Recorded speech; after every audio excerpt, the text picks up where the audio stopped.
can talk really loud if you want me to. I'm waiting for a clicker because we have slides. It's right behind you. It is? Look at that. And how do I do it? Press the big round button. All right, awesome. Okay, so see Mariah over there? She's my assistant who handles all of this kind of stuff because I'm not good at it. Okay, know what you're good at, number one, right? Know what you're not good at, number two. So, good morning. Are you guys all awake from last night? I know everybody was out last night. I was out last night. I did not go to the Blue Martini with all of you for this reason, right? So, this has been an exciting event, and yesterday you guys heard about open houses and mega open houses, and it was a perfect segue for me because I teach the psychology behind the sale. I'm giving you a mini version today because I have 20 minutes. So I'm going to go through the first 5 steps of my 16-step process for real estate success, and it starts with open houses. So I'm going to take you through the psychology of why we do the things we do, because that's important. We can prime people from the beginning to answer us the way we want them to answer us, if you know how to use your words properly. When we first meet people, hold on, let me back up, hold on, we got to set up. I say have a table, have a black tablecloth, have 4 chairs, 2 on your side, 2 on their side. Why? Psychologically, when they walk in the door, you have given them permission to sit down with you. Remember that. Just last weekend, I was at an open house. A couple walked in, didn't even walk the house. They were there to interview agents. They sat right down at my table, scheduled their listing appointment, told me everything they wanted to look for. That's how it works. I gave them permission to sit down because I had the chairs. Make sure you have clipboards. Clipboards are your best friend in this business. I have a survey. The survey has 5 questions. They're circle answers. I don't care if they answer the survey. Remember that as I'm going through this. Them answering and signing in is not what's important. Okay? All right, when they walk in, they have task tension. I want you to remember this. When you walk onto a car lot, your task tension is up here, right? You're like, I don't want to talk to anybody. I'm going to try to duck between cars. They're going to come after me. They're going to chase me. Let's be real, right? They think that of you. All realtors, when they walk into an open house, they already have a story cooked up in their brain that they're going to tell you. Oh, I have an agent. Yeah. Okay, I'm just looking for a neighbor. Okay. I'm looking for a friend. It's not me. Whatever they tell you, we call that the popcorn. It's the kernels that they created in the car that they're going to pop on their own in front of you because you're going to give them the oil. Okay? So whatever they tell you, they're popcorn. Don't listen. Still go through your steps. If you get off your steps, you're in trouble. You're dead in the water. You've got to stay your steps. So they walk in, their task tension is high. Way up here. How do you bring it down? First of all, you got to be different than everybody else. How many of you have been taught that when people walk into your open house, you're like, hi, how are you? I'm Tina. What happens if you walk onto a car lot and somebody does that to you? What do? You run away. So why do we do that in open houses? Don't do it. I stay seated because apparently I'm intimidating. People have told me that. I don't understand it, but I stay seated. Okay? They walk to my table. Then I can talk to them. Or if I'm standing, they'll walk into the room and I'm gauging them, okay? If they are slow-paced, if they are quiet, if they're kind of looking around, kind of nervous, I'll be like, hi, how are you? I match where they are, but I do not get into their space because they're up here. I need them down here so that they'll open up to me and tell me the truth. If you don't get them from here to here, they're going to continue to lie. And people, buyers and sellers are liars. They are. Just admit it. They're going to tell the lender things that they're not going to tell you. But part of it is because their task tension is still up here. You've got to make friends with them and get them here. So, first, the meet and greet. It's what we're on right now. When they walk in, mirror and match. If they're really, really hyper, you stay hyper. Mariah, my assistant, she has the record of stalking 27 people in one weekend and got all of their information. She's tiny. People were trying to duck around her, and she's like, "Hi! Welcome to my open house. How did you find me?" Whatever you've got to do. But mirror and match where they are. Do not ask them to sign in right away. You have your clipboard over your side or in your arm if you're standing. You ask them how they found the open house. Did you find all the signs? 50 signs. Well, I've always used 25, 50. I was impressed. Seriously. By the way, in Arizona, we can't use the H-frames where you just stick them into the ground. We have to drill holes for those suckers, okay? We can't do that. We have pop-up signs, and we have to wait with rocks. So this works no matter where you are, even in 118-degree weather where we are, okay? So now that you've meted them and greeted them and asked them, how did you get here? Then you move on to the next thing, the story of the home. The story of the home needs to be compelling, and here's why we tell the story of the home, because nobody else tells the story of the home. Our goal is to be different. Everybody wants to know why this person is selling this property. Everybody. Now, when you're talking to buyers, you're showing them a home. When you're talking to sellers, you're listing their home, that's a property. Psychologically, you're getting them to disassociate. But when they're in your open house and they're looking at this potential home, it's a home. You talk about it as a home. So they walk in, you're like, "Hi, nice to meet you, how did you find us? I'm going to tell you the story of the home, and then I'm going to set you free." Set you free? What? Now let me give you an example of a compelling story. It needs to be compelling. And if you're sitting somebody else's open house, you need to get the story from the listing agent. Please. You need the story. If you can't get it from the listing agent, go to the neighbor. They know everything. I promise. They're going to come in and talk to you anyway, so just go meet them. Okay? So the story of the home. Well, this particular home has a beautiful story behind it. The couple that lives here, you'll see their baby pictures throughout. They wouldn't take them down. They love seeing their baby daughter, Emma. And they decided that they might want to sell this home. So I met them at the bank. They were talking about refinancing and possibly building on, and I did the property tour with the husband, and guess what? He told me everything he loved about this home. He told me about the pool that he put in. He told me about the swing set that he's getting ready to put in, all the windows that he put in, this amazing kitchen with these countertops that he loves so much, this amazing raindrop shower upstairs. So don't miss that, because he's very proud of it. So when I met him, I asked him, I said, "Well, you love this home so much, why do you want to sell?" And he said, "Well, because my wife wants a baby, and she wants more space.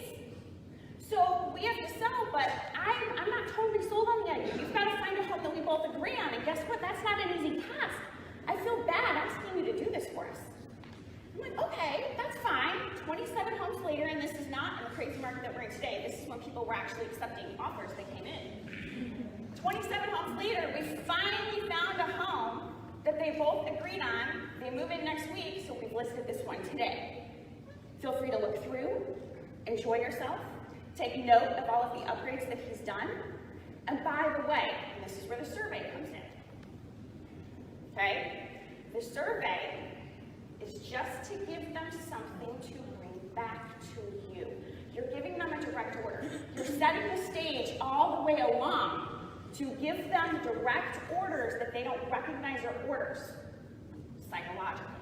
You're getting in their head.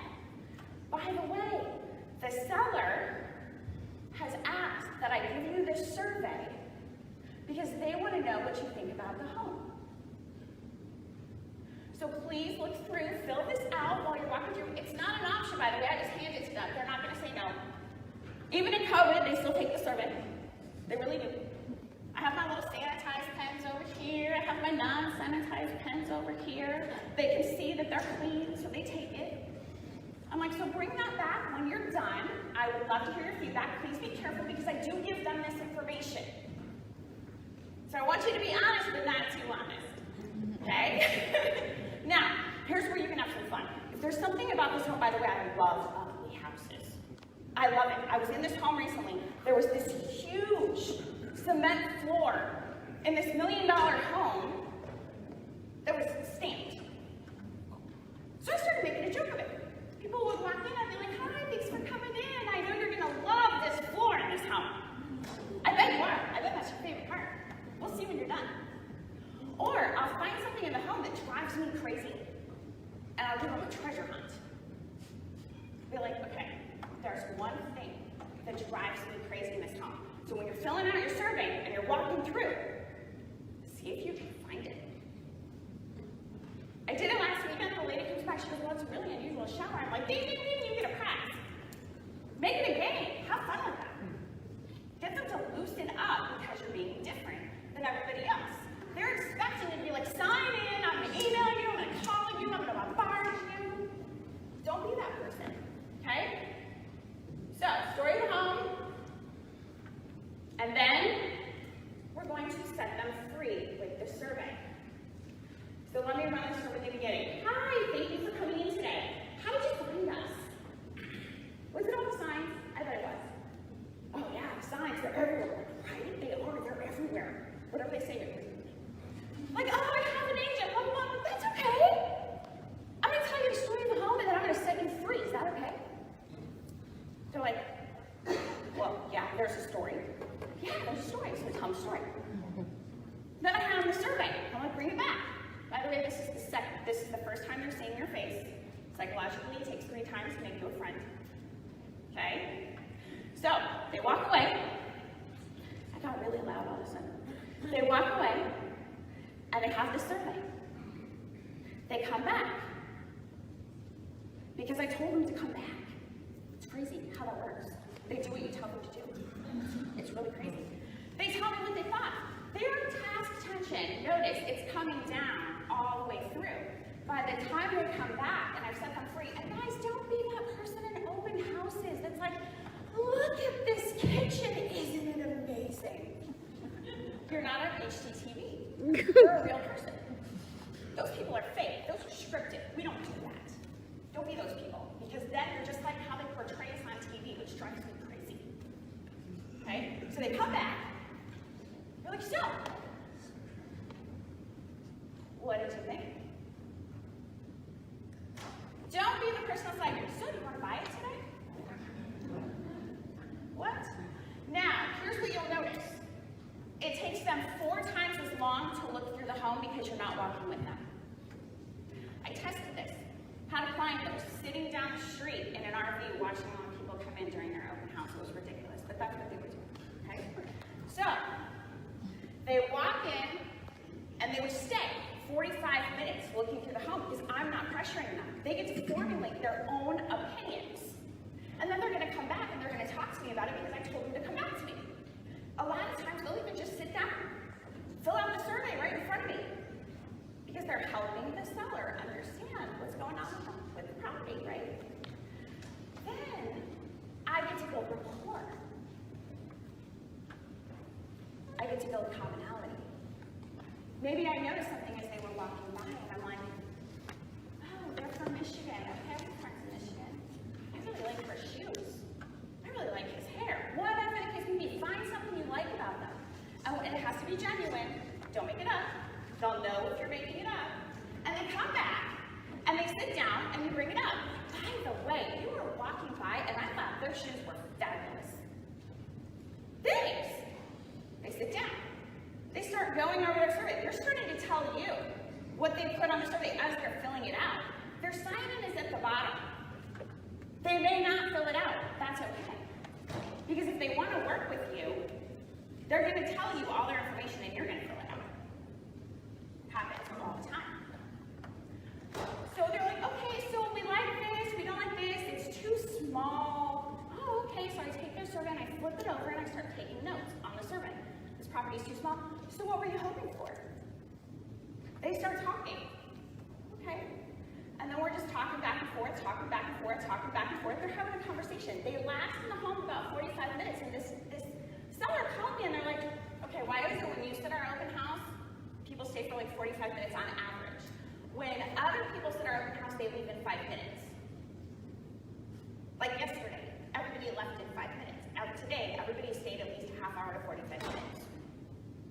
think about it.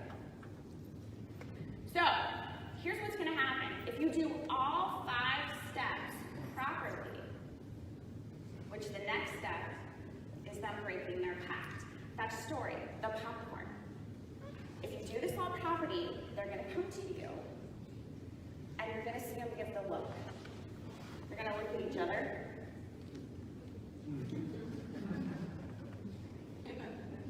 Okay. I'm like, well, what's going on? I see the body change, and I'll call them out. I'm like, what's going on? We have to tell you the truth. Oh, okay. What is it? Well, we don't really have an agent. Not the one that we've met, anyway. Are you just getting searches? Yeah, they've never been, like, we had one phone conversation, they sent us searches, we've never gone out to look at properties with them, I don't know. That's okay. Whatever they tell you when they break that pact, just say it's okay. That's all right, everybody tells me they have an agent, I totally get it. So now that you're telling me what's really going on, what can I help you with? What do you need from me? And you can go on to steps 6, 7, and 8, which I'm not doing here today.